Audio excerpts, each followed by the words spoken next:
안녕하세요 여러분. 오늘은 김하성 선수의 FA 상황과 샌디에이고 파드리스의 내야진 구성에 대한 최신 소식을 전해드리도록 하겠습니다. 샌디에이고 파드리스도 김하성 30이 필요하다. 그러나 불안정한 구단 상황 속에 FA 미계약 상태인 김하성은 여전히 그림의 떡이다. 메이저리그 공식 홈페이지 MLB.com은 지난 17일 이하 한국 시간 샌디에이고 내야진을 다뤘다. 지난해 김하성이 주전 유격수로 뛰었지만 FA 시장에 나가면서 샌디에이고 내야는 변화가 불가피하다. MLB.com은 샌디에이고 내야 기본 설정은 3루수 매니 마차도, 유격수 젠더 보가츠, 2루수 제이크 크로네너스다. 지난 시즌 김하성의 부상으로 인한 위치가 그대로 유지된다면서도 외부 영입이나 내부 트레이드로 이 같은 구성에 변화가 있을 수 있다고 봤다. 이어 샌디에이고가 내야를 보강한다면 유격수 자리가 될 가능성이 높다. 보가츠는 지난 시즌 2루수로서 탄탄한 수비력을 증명했고, 크로네너스는 루이스 아라에즈보다 1루 수비가 뛰어나다며 2루수 보가츠, 1루수 크로네너스, 지명타자 아라에즈로 정리한 뒤 유격수를 외부 영입하는 게 가장 좋은 그림이라고 짚어다. 김하성을 다시 데려오면 이 문제가 자연스럽게 해결된다.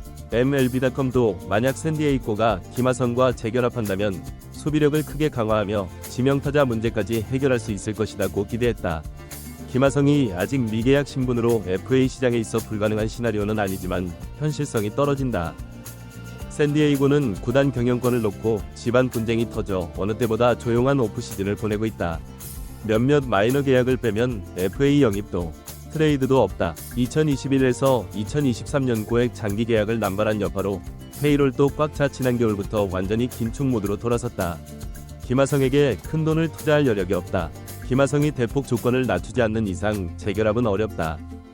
샌디에이고의 현재 팀 전력과 구성을 봐도 유격수는 최우선 보강 포인트는 아니다.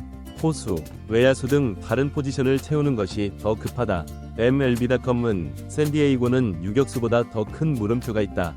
만약 그들이 유격수를 영입한다면 다른 포지션을 보강한 뒤에 이뤄질 가능성이 높다며 후순위라고 설명했다. 또한 MLB.com은 보가츠가 2025년 유격수로 뛴다고 해도 그의 미래는 2루수다. 지난해 봄 샌디에이고가 김하성을 존중하며 보가츠를 2루수로 옮길 때 분명해졌다면서 18세 팀 내 2위 유망주 레오달리스 대 브리스가 샌디에이고의 미래 유격수다. 그는 지난해 프로 첫 시즌에 두드러진 활약을 했지만 시즌 막판 어깨 부상으로 경기력이 떨어졌다. 하지만 구단 평가자들은 그의 장래성을 극찬했다. 머지않아 그가 마차도 3루, 보가츠 2루 사이에 자리 잡을 수 있다며 18세 유망주가 샌디에이고 유격수 자리를 꿰찰 것이라고 기대했다. 샌디에이고의 내야 구조 재편과 김하성의 미래. 2024 시즌을 앞두고 샌디에이고 파드리스가 직면한 가장 큰 과제 중 하나는 내야진 재구성입니다. 특히 지난 시즌 팀의 중심축으로 활약했던 김하성의 FA 공백은 구단에 큰 숙제를 안겼습니다. MLB.com이 최근 발표한 심층 분석 보고서는 이러한 상황을 자세히 조명하고 있습니다. 현재 샌디에이고의 내야진은 3루수 매니 마차도, 유격수 젠더 보가츠, 2루수 제이크 크로네너스를 중심으로 구성될 것으로 예상됩니다. 이는 지난 시즌 김하성의 부상으로 인해 불가피하게 채택된 포메이션이었으나 이제는 이것이 기본 라인업이 될 가능성이 높아졌습니다. 하지만 MLB.com은 이러한 구성이 최적의 해결책은 아니라고 지적합니다. 보고서에 따르면 보가츠는 지난 시즌 2루수로서 뛰어난 수비력을 입증했으며 크로네너스는 1루수로서 루이스 아라에즈보다 더 나은 수비력을 보여주었습니다. 이에 따라 2루수 보가츠, 1루수 크로네너스, 지명타자 아라에즈로 이어지는 라인업에 새로운 유격수를 영입하는 것이 가장 이상적인 시나리오로 제시되고 있습니다. 이러한 맥락에서 김하성의 복귀는 완벽한 해결책이 될 수 있습니다. 그의 뛰어난 수비력은 팀의 내야 안정성을 크게 향상시킬 수 있으며 동시에 지명타자 운영의 유연성도 확보할 수 있기 때문입니다. 하지만 현실적인 장애물이 존재합니다. 가장 큰 걸림돌은 구단의 재정 상황입니다. 샌디에이고는 현재 구단 경영권을 둘러싼 내부 갈등으로 인해 그 어느 때보다 조용한 오프시즌을 보내고 있습니다. 2021년부터 2023년까지 이어진 고액 장기 계약들로 인해 페이롤 압박이 심각한 상황에서 김하성에게 적절한 대우를 해줄 만한 여력이 부족한 것이 현실입니다. 더불어 팀의 우선순위도 문제입니다. 현재 샌디에이고는 포수와 외야수 보강이 더 시급한 상황입니다. MLB.com은 유격수 영입이 다른 포지션 보강 이후에나 고려될 수 있는 후순위 과제라고 분석하고 있습니다. 장기적인 관점에서도 변수가 있습니다. 샌디에이고의 유망주 레오달리스 대 브리스 18세는 구단의 미래 유격수로 주목받고 있습니다.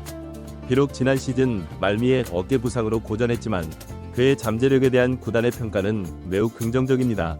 머지않아 마차도 3루와 보가츠 2루 사이에서 중추적인 역할을 할 것으로 기대되고 있습니다. 결론적으로 김하성과 샌디에이고의 재결합은 양측 모두에게 이상적인 시나리오가 될 수 있지만 현실적인 제약이 너무 많습니다. 구단의 재정난, 포지션 우선순위, 그리고 장기적인 전력 구상 등 다양한 요인들이 복잡하게 얽혀 있어 특별한 상황 변화가 없는 한 재계약은 쉽지 않아 보입니다. 이러한 상황에서 김하성의 선택지는 제한적일 수밖에 없습니다. 그의 기량과 가치를 제대로 인정해줄 수 있는 새로운 팀을 찾아야 할 시점이 된 것으로 보입니다. MLB에서의 성공적인 활약을 바탕으로 김하성이 자신의 커리어에 있어 최선의 선택을 할 수 있기를 기대해봅니다. 지금까지 김하성 선수의 FA 상황과 샌디에이고의 내야진 전망에 대해 알아보았습니다. 앞으로도 업데이트되는 소식 바로바로 전해드리도록 하겠습니다.